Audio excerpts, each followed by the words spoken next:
आजकल उठने बैठने की समस्या की वजह से लोगों के रीढ़ की हड्डी के सीधा न रहने का भी कारण क्रिएट हो रहा है।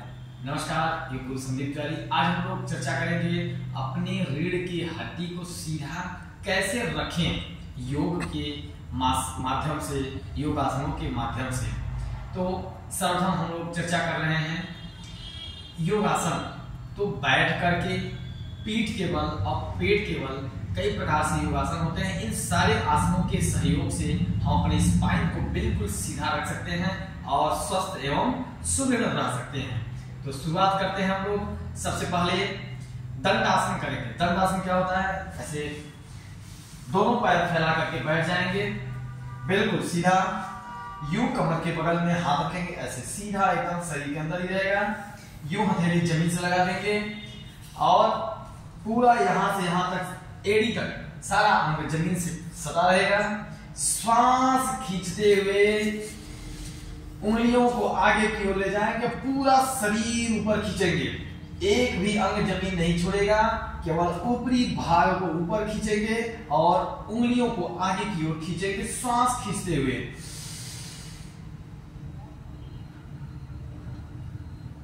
इस तरीके से श्वास खींचकर अंदर की ओर रोक करके, इनहेल करके, होल्ड करके शरीर को पूरा खींचेंगे, अंगूठे से लेकर के सिर तक। इस प्रकार से 10-10 सेकेंड, 15-15 सेकेंड का करके कम से कम 3 से 5 बार जरूर रिपीट करेंगे।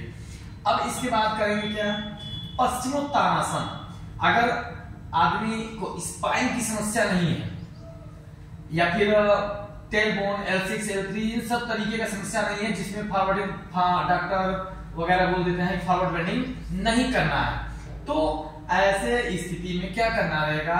श्वास को खींचेंगे और यूं ऐसे पहले पेट को, फिर चेस्ट को, फिर सिर को नीचे लाकर यूं ऊपर की ओर देखेंगे, सीधा करे रहेंगे। अपने स्पाइन को देखने की कोशिश करिएगा, ये एकदम तारे रहेंगे इस तरीके से। और जो दर्द से परेशान है, यानी जो जिनके पास दर्द की समस्या नहीं है, वो पूरा यूं ऐसे झुकते हुए अपने आप के स्पाइन को सीधा करने की कोशिश करेंगे। क्षमता अनुसार 10 सेकेंड, 15 सेकेंड और रुक करके इसको 3 से 5 बार रिपीट करेंगे। अब इसके बाद हम लोग करते हैं पेट के बल आसन से कैसे हम अपने आप को शास्त्रता की ओर लेकर चल सकते हैं। तो सबसे पहले ऐसे बैठ जाएं वज्रासन के रूप में और करेंगे बालासन, शिशुआसन या चाइल्ड पोज।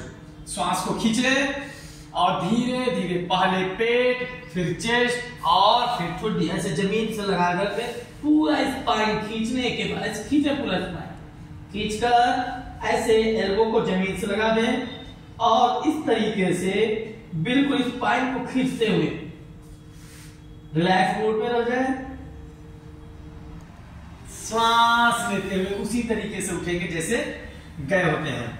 इसको भी कम से कम अपनी क्षमता को बढ़ाते हुए 10 सेकेंड, 20 सेकेंड, 30 सेकेंड करके 1 मिनट तक रुकने की आदत को बनाएंगे और 3 से 5 सेट श्योर करेंगे। अब इसके बाद लेट जाएंगे पेट के बल। पेट के बल लेट करके मकरासन करेंगे। कैसे होता है ये?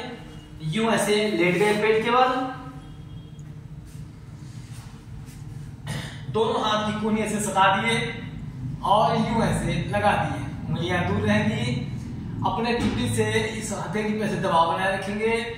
धीरे धीरे पहले एक एक पैर होता है और फिर दूसरा पैर जमीन से नहीं टच कराएंगे, फिर दोनों पैर एक साथ धीरे धीरे अपने हिप के पास लाने की कोशिश करेंगे। ठीक है? इसके बाद करेंगे भुजंगासन। यूं ऐसे ठुड्डी जमीन से लगा दें, चेस्ट के बगल में हाथ लगाएं, दोनों पैर अंगूठा से लेकर के एड़ी तक बिल्कुल सटा रहेगा। श्वास लेते हुए यूं ऐसे अपने अपर पार्ट को उठाएंगे, हल्का सा एल्बो को बेंड रखें और पूरा कमर पीछे की ओर बेंड रखें। क्षमता अनुसार धीरे धीरे होल्ड रखेंगे, कम से कम 10 सेकेंड, 15 सेकेंड धीरे धीरे क्षमता बढ़ाते हुए इसको भी 3 से 5 सेट करेंगे। ठीक है? ये शिशुआसन है आपका। इस तरीके से रिपीट कर देंगे भुजंगासन के बाद। अब हम लोग करते हैं, आपका हो गया पर्वतासन। इसी तरीके से यूं ऐसे रहेंगे, हाथ जहां है यहीं फिक्स कर दे, पैर जहां है वहीं कर दे। इस तरीके से उठकर पूरा पैर की उंगलियों को उठने की कोशिश करेंगे। इधर से देख लेते हैं, ये देखिए यूं ऐसे उठाते चले जाएं, उठाते चले जाएं, जितना हो सके सिर को अंदर और पैर को अंगूठे को उठा दे इस तरह से। फिर रिलैक्स, फिर से रिलैक्स। इस तरीके से पर्वतासन को भी 3 से 5 बार रिपीट कर लेंगे। अब हम लोग करते हैं पादहस्तासन। इस पर भी थोड़ा सा ध्यान देने की कोशिश करेंगे। जैसे स्पाइन के पेशेंट जो बोले जाते हैं अपने आप को कि हाँ स्पाइन की समस्या क्रिएट हो गई है, दर्द होता है, फॉरवर्ड बेंडिंग नहीं करना है, वो कैसे करेंगे? पादहस्तासन। श्वास लेकर के सबसे पहले या तो ऐसे बैठ जाएं, अपने हाथ को यहां पर रख दें, पैर को पकड़ लें, थोड़ा सा गैप बना के रखें और यूं ऐसे श्वास लें, हल्का सा उठे, फिर उठे, फिर उठे और फिर उठे। इस तरीके से करके पादहस्तासन धीरे धीरे शनै शनै करेंगे। आधा उठे, कुछ दिन बाद इतना उठे, फिर पूरा उठने की कोशिश करें। और जो स्वस्थ है वो डायरेक्ट यूं ऐसे 90 डिग्री से आकर के तब ऐसे करने की कोशिश करें। ठीक है, ये पादहस्तासन हुआ। इसको भी ड्यूरेशन 10, 15, 20, 30 सेकेंड रख करके 3 से 5 बार करेंगे। अब इसके बाद एक और अंतिम आसन की चर्चा हम लोग कर लेते हैं, ताड़ासन। पैरों को यूं मिला दें, सांस लेते हुए हाथ ऊपर और यूं एड़ी को उठाते हुए सीधा रखें।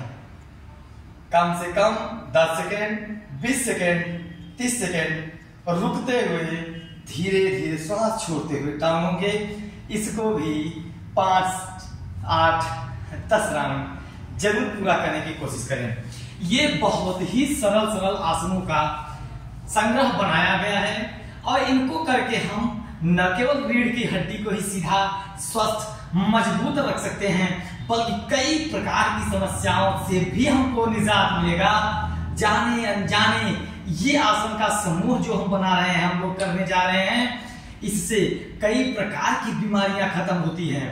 अगर उस पर चर्चा करना शुरू करेंगे तो बहुत ज्यादा लंबा वीडियो हो जाएगा, इसलिए ये समझें ये जो आसनों का समूह है हमें होल हेल्थ देने की